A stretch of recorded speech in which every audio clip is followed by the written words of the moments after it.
terpulang bukannya salah. Cuma bermula dengan kemampuan sekarang dulu. Jangan belanjakan duit pada harta orang lain. Anda mungkin perlu pindah dengan segera. KLS selalu remind student KLS macam ni.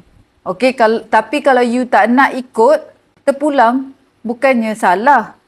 Cuma kenapa KLS cakap jangan keluarkan modal dulu, sebab kalau itu bukan rumah kita, kan?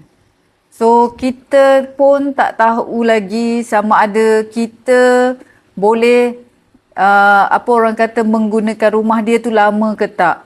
So kita pun tak kenal siapa landlord kita. Baru kenal 2-3 kali kita nego dengan dia, kan?